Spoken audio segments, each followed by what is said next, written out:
if I can see that that is a crime, someone trying to burn something down, someone destroying someone else's property, someone assaulting someone, someone trying to abduct a child, all serious things. They are indictable offenses. You don't have to know chapter and verse of the criminal code where that falls. Violence destroys. Weaponizing is the counter strategies to violent criminal assault.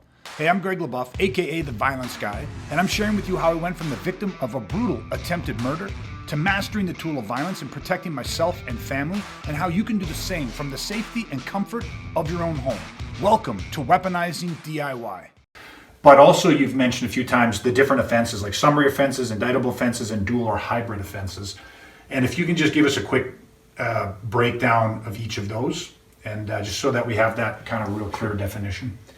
Within the Canadian Criminal Code, all offenses are divided into three categories of summary or indictable, and there are some that fall into the category of dual because, for example, and a good example would be an assault. Some assaults are very minor. Others are very, very serious, and you couldn't have sort of one category. So what they've done is they've said, okay, for those minor offenses, then we will proceed by summary charge, summary conviction ultimately, and so those are for the lesser offenses. The more serious offenses will proceed by sort of an indictment and a more serious trial with more serious punishments.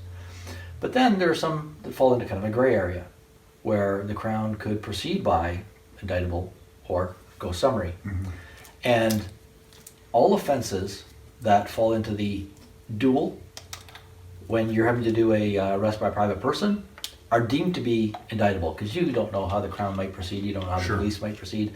So it's reasonable to assume that they would proceed by indictment. If they don't, ultimately, well, that's not on you. You acted in good faith.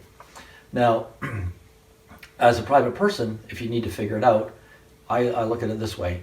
If I can see that that is a crime, someone trying to burn something down, someone destroying someone else's property, someone assaulting someone, someone trying to abduct a child, someone throwing an object at somebody, these are all serious things.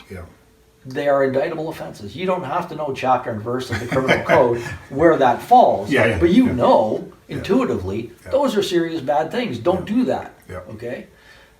You also know if something is kind of minor. If somebody in a shopping shopping center, for example, gets upset with, I don't know, a driver of a car and pushes a cart at them, is that an assault? Okay. It could be. Would it be a summary? Probably. Nobody got hurt. Maybe there was some minor threats, but really, at the end of the day, if you don't act on it, is anybody harmed? Is anybody really put out that much? No. Okay.